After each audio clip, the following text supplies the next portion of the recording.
Quickly market दिखा देता हूँ, फिर मैनेजमेंट से बातचीत की शुरुआत। इन ग्रीन है पर थोड़ा सा ऊपरी स्तरों से कूल ऑफ। जब हमारी पिछली मुलाकात हुई थी तब उस समय था चाचा भतीजा निफ्टी, तब वो 1/3% उछाल के साथ कामकाज हो रहा था। अब वो 1/3 वाला थोड़ा सा कूल ऑफ होकर फ्लैट लाइन की तरफ बढ़ रहा है। पर हाईलाइट फिर भी यही है कि इस शुरुआती ट्रेड में भारतीय बाजार एक समय 140-145 अंक दबाव के साथ ट्रेड कर रहे थे। रिकवरी अच्छी आई। वो डिमांड जोन जो है वो 23,050 से 23,100 उसी ब्रैकेट में आए और वहां से मजबूती। पर हाँ, मामला ऊपर के स्तरों पर अटक रहा है, वही 23,300 23,400 के समान लेवल्स पे एक सप्लाई। तो बेसिकली है अभी कंसोलिडेशन में। हमने लोअर लेवल से एक रिकवरी अच्छी दिखाई थी, वो हाईलाइट है। आज है सेंसेक्स के वीकली कॉन्ट्रैक्ट्स की ध्यान रखें एक्सपायरी, और मोमेंटम को जो पॉकेट ड्राइव कर रही है वही थोड़ी सी कूल ऑफ हुई, लेकिन अभी भी वही ड्राइव है। निफ्टी बैंक तकरीबन 0.5% मजबूती, बैंक्स और फाइनेंशियल्स पिछले कई समय से इन्होंने कमान संभाल रखी है। कल थोड़ा सा मार्केट्स की प्रॉफिट टेकिंग के बीच में थोड़ा बहुत प्रॉफिट टेकिंग हाई लेवल से आई थी, आज लेकिन वापस मोमेंटम जनरेट करा। लेकिन यही पॉकेट जो है बैंक्स और फाइनेंशियल्स की आधे घंटे पहले दिन के हाईज पे थी, वही पॉकेट कूल ऑफ हो रही है और इसीलिए निफ्टी दिन के हाईज से थोड़ा सा ठंडा होकर इस समय आपको कामकाज करता हुआ नजर आएगा। खैर एक्सपायरी डे है, राइटर्स के जोन से थोड़ी सी मुनाफा वसूली कह लीजिए आती हुई। ब्रेथ स्क्रीन बढ़िया है, ब्रेथ बढ़िया है, इन द सेंस 1:2.5 का रेशियो है डिक्लाइंस के फेवर में, क्योंकि मिड कैप इंडेक्स स्क्रीन पे लेकर आइएगा 2/3% दबाव। तो लार्जर कैप्स में कुछ सिलेक्टिव स्टॉक्स थे जैसे कि आईसीआईसीआई, रिलायंस 12:30 के शो में ये दिन के हाईस पे ट्रेड कर रहे थे। इन्होंने दरअसल हैवी वेट्स पे कमान संभाली। ब्रॉडर मार्केट्स वैसे ही सल्क कर रहे हैं जैसे पिछले ऑफलेट चल रहे थे। खैर मार्केट्स पे हो गया, टिकर टीम नीचे अपडेट्स आ रही, कुछ भी इंटरेस्टिंग होगा लौट के आऊंगा।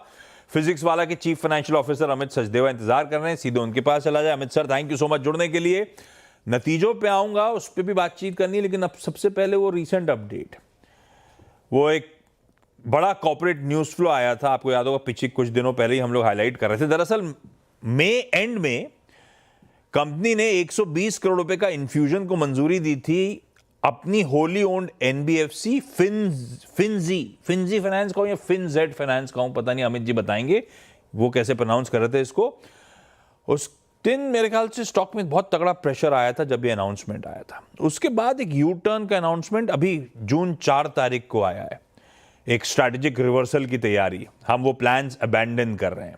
अमित सर, ये क्यों यू टर्न लिया?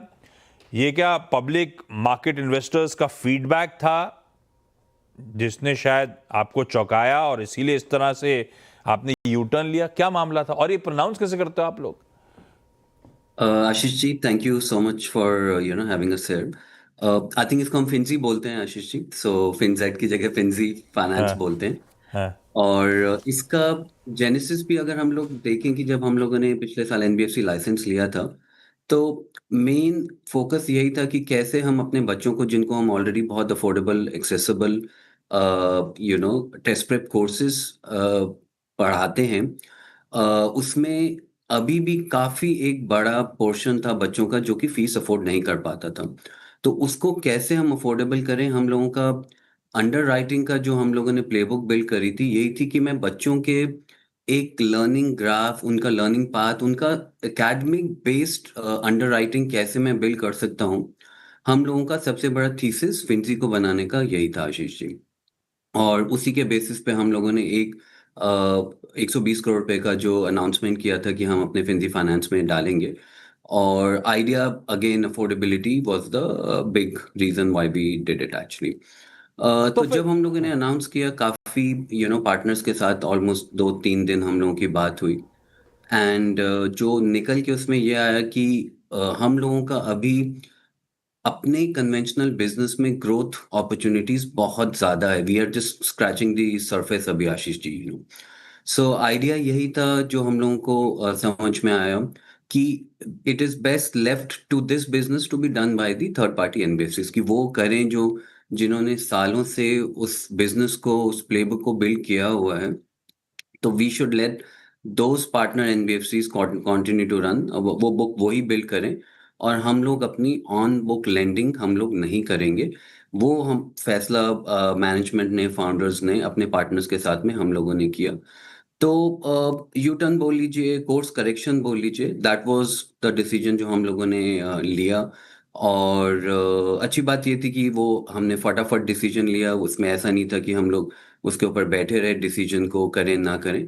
वो बहुत क्लियर एक मैंडेट आया पार्टनर्स के साथ में, एंड हम लोगों ने वो डिसीजन विदिन लाइक 4-5 डेज वो अनाउंस कर दिया हमने actually। अच्छा है, अगर फीडबैक मिला था, रियलाइज करा कि ये मिसस्टेप हो गया है, तो जल्दी से रोल बैक कर लेना, उस पर बैठे नहीं रहना, बहुत अच्छा है। हम वो क्या है, स्टॉक मार्केट बड़ा हाइपर सेंसिटिव भी है, एडटेक कंपनीज, क्योंकि बहुत सारी एडटेक कंपनी, सर आप भी जानते हो कि स्टॉक मार्केट में पार्टिसिपेंट ने बहुत हाथ जलाए हैं। वो ऐसे ही हुआ था सब जगह, हिस्ट्री थी एग्रेसिव कलेक्शंस की, बैलेंस शीट स्ट्रेस बढ़े और फिर वो बिजनेसेस गड़बड़ाते चले गए।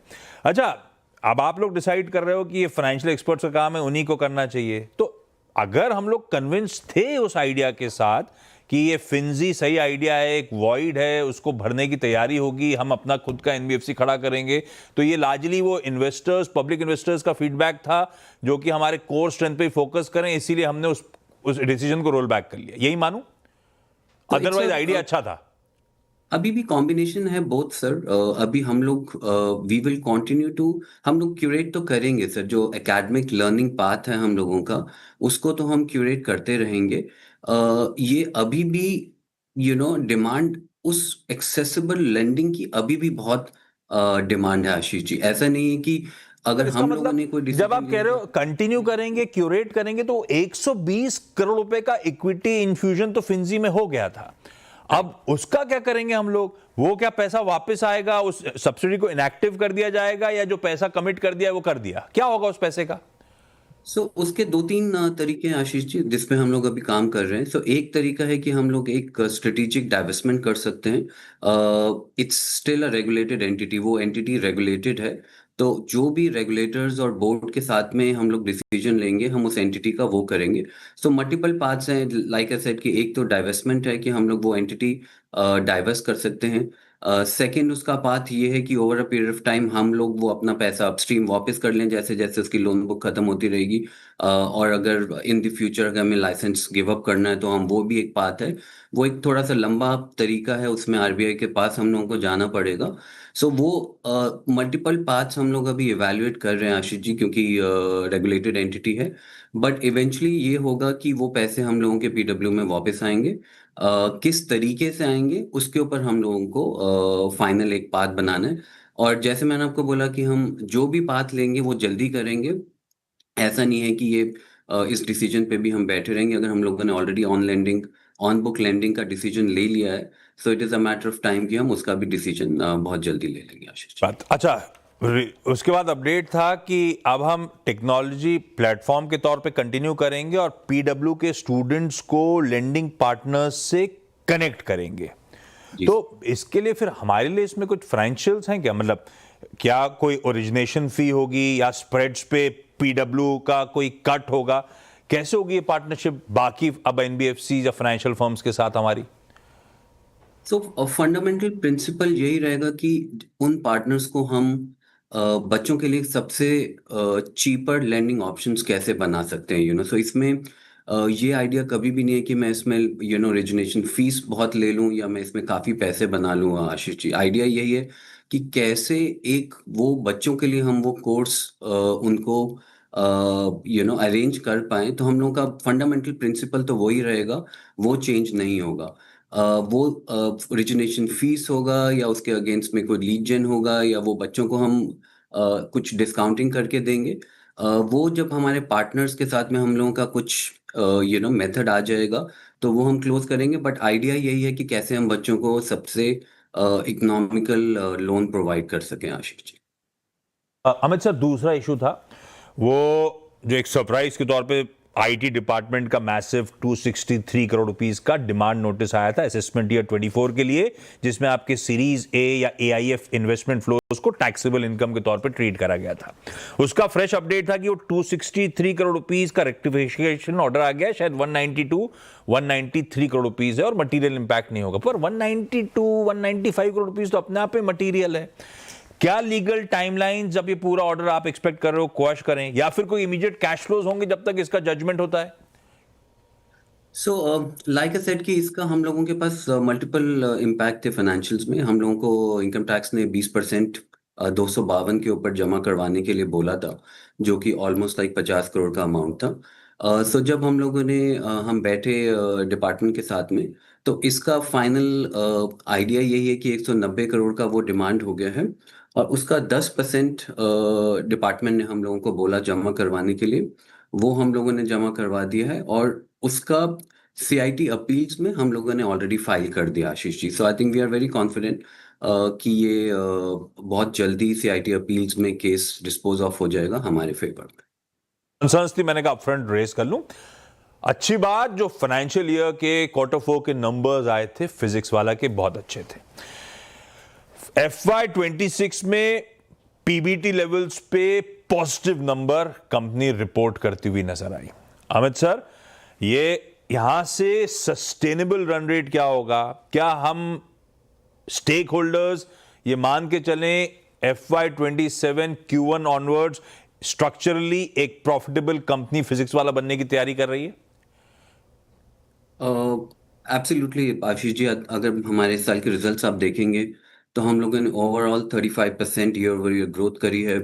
3 साल का कैगर देखेंगे तो 74% हम लोगों का कैगर की ग्रोथ रही है रेवेन्यू में। पीबीटी हम लोगों का पॉजिटिव पॉजिटिव था। हमने गाइड किया था कि हम FY27 में पैट पॉजिटिव होंगे, बट हम लोगों का पीबीटी पॉजिटिव ऑलमोस्ट 1 साल पहले ही हम लोगों ने पीबीटी पॉजिटिव कर दिया। और इस साल हम लोग पैट पॉजिटिव भी हो जाते, but for one time expenses जो हम लोगों को हिट करें। आइडिया यहाँ से ये है कि ग्रोथ अगले साल की हम लोग मिड टर्म 30% ग्रो करेंगे। फोकस हम लोगों का ऑनलाइन बिजनेस के पास ही रहेगा। इस टाइम पे अगर आप देखेंगे ऑनलाइन बिजनेस 50% हम लोगों का ओवरऑल शेयर है अपना हमारे रेवेन्यू में। वो over the next 2 to 3 years वो 55% हो जाएगा। तो फोकस ऑनलाइन बिजनेस पे है हमारा, काफ़ी हाईली प्रॉफिटेबल बिजनेस है हम लोगों का ऑनलाइन। ऑफलाइन हम लोग 300 ऑलमोस्ट 350 सेंटर्स के ऊपर हम लोग पहुंच चुके हैं।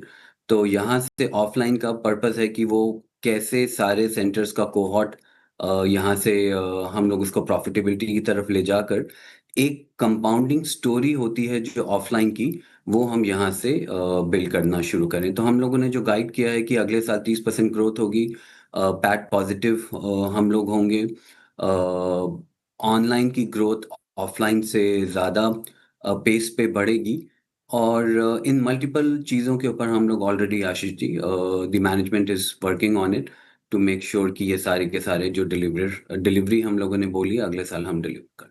अमित सर, टाइम कम है, एक सवाल, क्योंकि हमने बढ़िया आईपीओ की प्रोसीड्स रख रखी हैं, कॉर्पोरेट ट्रेजरी में खूब अब तो अच्छा खासा पैसा है, क्या तैयारी उस पैसे की? कुछ एग्रेसिव जाने की तैयारी, एग्रेसिव एमएनए, रीजनल मार्केट्स को पकड़ मजबूत करने की कोई तैयारी, या अभी ट्राइंग टाइम्स हैं उस कैश को प्रिजर्व करने का मन? हाँ sir, I think capital allocation का हम लोगों को थोड़ा सा अब समझ आ रही है कि कैसे हम we have to be careful with capital allocation. तो अभी 2-3 हम लोगों के जो बहुत हमने अभी इन दी पास्ट भी बताया, हमने शेयर होल्डर्स लेटर में भी वी टॉक्ड अबाउट इट कि एक तो स्ट्रेटेजिक एक्विजिशंस हैं जो हम लोग देखते रहेंगे। हम लोगों का एक्विजिशन का प्लेबुक काफ़ी सिंपल है। जो हमें कैटेगरी जिस कैटेगरी में हम लोग बिल्ड करना चाहते हैं, एक कैटेगरी प्ले है, और दूसरा प्ले है ज्योग्राफिकल प्ले, कि अगर हम लोगों को साउथ में कोई अच्छा स्ट्रेटेजिक एक्विजिशन के लिए कोई एसेट मिलेगा, सो हम लोग साउथ में अपना प्रेजेंस बिल्ड करना चाहेंगे। So between category and geography play हम लोग वो करते रहेंगे। सो एक तो कैपिटल एलोकेशन हम लोगों का वहाँ पर है। सेकेंडली हम लोगों ने ये भी गाइड किया है कि हम थोड़ा सा ऑफलाइन का बहुत बैलेंस्ड अप्रोच के साथ में अपने ऑफलाइन यहाँ से एक्सपैंड करेंगे। सो वहाँ पर हम लोग लिमिटेड कैपिटल एलोकेशन अब करेंगे। आइडिया यही है कि अब हम काफ़ी बड़े हो गए हैं, 4.5 लाख बच्चे हम ऑफलाइन में पढ़ाते हैं, probably one of the largest offline company in India. तो वहाँ से हम लोग थोड़ा सा बैलेंस्ड अप्रोच लेके चलेंगे कि जिन कैटेगरीज में या जिन एरियाज में ज्योग्राफीज में हम लोगों को डीप जाना है, हम वहाँ पर इन्वेस्ट करेंगे। उसके अलावा अभी हम लोगों का कैपिटल एलोकेशन का कोई बहुत बड़ा इन्वेस्टमेंट अपॉर्चुनिटी नहीं है। थर्ड एरिया जहाँ पे हम अभी इन्वेस्ट करना शुरू कर रहे हैं आशीष जी, वो है एआई। सो एआई एक बहुत बड़ा इनेबलर हमारे बिजनेस में बनेगा। तो एक क्या उसका shape and form AI tutor का निकल के आएगा। एआई में हम लोग we will continue to invest. तो इन्हीं तीन बड़ी चीज़ों में हम लोग कैपिटल एलोकेट करेंगे going forward Ashish ji. Amit sir thank T shirt अच्छी लग रही है फिजिक्स वाला की। अमित सर बढ़िया लग रहा आप। Thank you sir. सबसे बढ़िया रिकवरी के बाद अब वापस भारतीय बाजारों का जैसे जैसे सेशन प्रोग्रेस कर रहा है मामला ठंडा पड़ता हुआ 150 पॉइंट की रिकवरी करी तो 100 पॉइंट कूल ऑफ भी हो गए। इंटरेस्टिंग हो गया है कमाई का अड्डा। ब्रेक के उस पार देखिए डिटेल्ड कवरेज। नमस्कार।